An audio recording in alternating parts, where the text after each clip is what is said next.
Nah, jadi kalau kita punya decision tree, apa sih idealnya ya? Apa sih yang mau kita cari dapatkan tuh apa sih?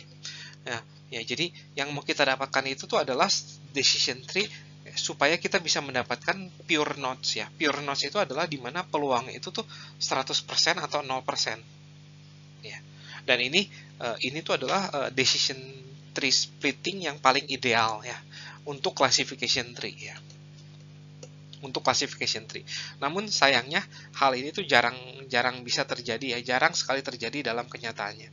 Jadi yang terbaik yang kita bisa lakukan tuh adalah memilih yang paling baik ya, bukan yang paling sempurna, tapi yang paling baik di antara yang tersedia ya.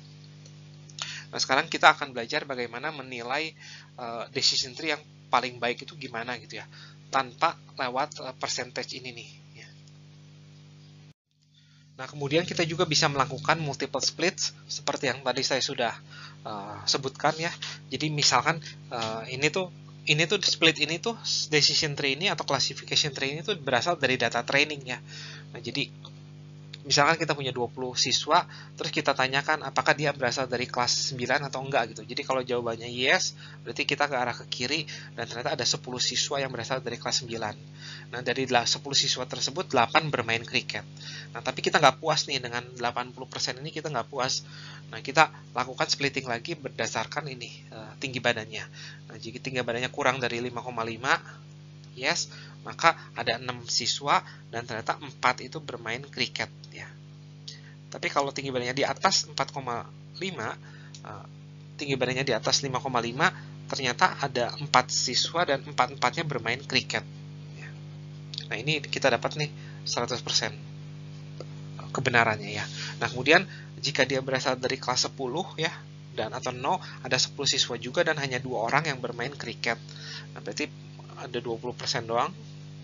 Nah, kemudian dari 10 orang tersebut kita tanyakan performance di kelasnya itu gimana. Dan ternyata kalau performance di kelasnya itu yes, nah ternyata dari ada 3 orang doang, 3 orang tersebut itu bermain kriketnya itu cuma 2 orang. Sementara kalau yang performance di kelasnya itu di bawah average atau no, tidak ada yang bermain kriket ya. Nah, di sini kita mendapatkan nilai-nilai seperti ini nih ya. Nah, ini sama 66,67%. Nah, apakah splitting yang ini lebih baik daripada splitting yang sebelumnya? Nah, kita akan coba menilai itu ya.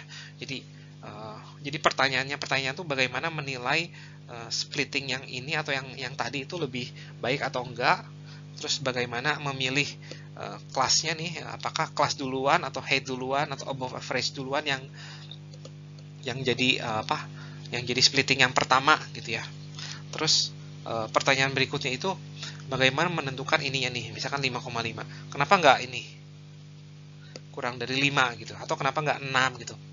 Kenapa harus 5,5 itu? Itu juga pertanyaan-pertanyaan yang mungkin akan kita jawab nanti.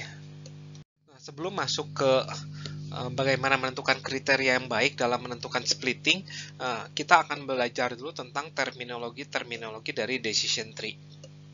Nah, saya akan jelaskan setiap terminologi ini dalam sebuah ilustrasi ya. Jadi saya akan tidak akan menulis definisinya, tapi saya akan menulis sebagai sebuah ilustrasi. Jadi misalkan saya punya decision tree yang seperti ini. Ya. Nah, yang dinamakan root node itu adalah yang ini nih ya. Ya, itu root node-nya. Root node dari tree ya. Dari suatu tree. Nah, kemudian yang dinamakan splitting tuh ya ininya nih ini ya nih, ke kanan atau ke kiri. Nah, itu yang dinamakan splittingnya atau rule-nya lah ini ya, rule-nya. Nah, splitting itu tidak harus 2 ya, ya bisa aja ada 3 ya.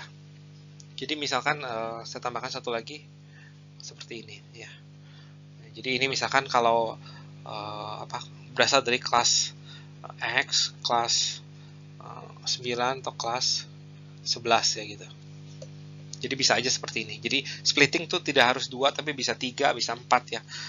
Namun pada umumnya tuh 2 ya. Nah, kemudian apa itu decision node? Nah, decision node itu, nah ini yang paling ujungnya ya.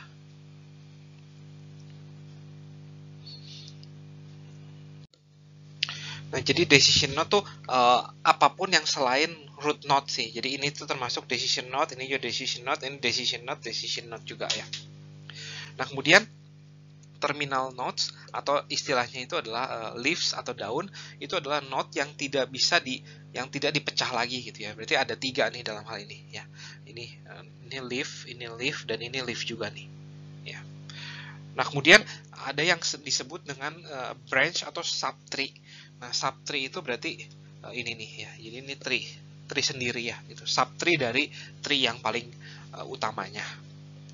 Nah, kemudian ada yang disebut juga istilah dengan parents dan child node gitu ya. Jadi, yang warna kuning ini atau saya hapus lagi warna kuningnya. Nah, ini tuh yang kuning itu adalah child node dari si ini ya. Jadi ini adalah parents node dari kedua ini. Dan kedua ini nih ya, 1 dan 2 nih, 1 dan 2 itu adalah parents node, child node dari A, di mana A itu adalah parents node dari 1 dan 2. Ini adalah B dan C. Jadi B dan C itu adalah child node dari node 2, sementara 1 dan 2 itu adalah child node dari si A. Dan yang terakhir, definisi yang terakhir itu adalah depth of tree. Nah, depth of tree itu adalah nilai yang terpanjangnya. Jadi maksimum mulai dari root node sampai leaf node ya. Jadi dan untuk tree ini depth of tree-nya itu adalah 2 ya. Kenapa? Karena untuk mencapai decision tree ini cuma 1, tapi berikutnya itu adalah ada 2 step nih, 1-2 stepnya. Berarti ada dan kita ambil yang paling maksimumnya ya. Dan kalau ini misalkan kebagi lagi, berarti depth of tree-nya menjadi 3 ya. Nah, semoga cukup jelas ya terminologi ini. Nah, setelah mempelajari terminologi yang sudah yang sering dipakai di dalam sebuah decision tree, nah kemudian kita ingin mencari tahu nih bagaimana mencari the best split point gitu ya, atau bagaimana mencari semua variabel mana sih yang akan kita pakai untuk melakukan splitting yang pertama. Nah, yang pertama itu ya udah kita lakukan splitting terhadap semua variabel ya. Kita lakukan itu seperti yang tadi kita sudah lakukan. Kita lakukan splitting terhadap ketiga variabel yang tadi, dan kemudian kita pilih splitting yang memberikan kita the most homogeneous node gitu, yang the most purest node gitulah intinya tuh. Nah, bagaimana mengukur how homogeneous a splitting is? Setidaknya untuk classification tree itu ada 3 cara ya, yang saya akan bahas satu persatu. Yang pertama itu adalah Gini impurity ya, dan kemudian adalah chi-square, dan yang terakhir itu adalah information gain. Nah, dari ketiga measurement ini tuh yang sering dipakai di banyak algoritma tentang decision tree. Tapi ini tuh tentang jika y-nya itu adalah categorical variable ya.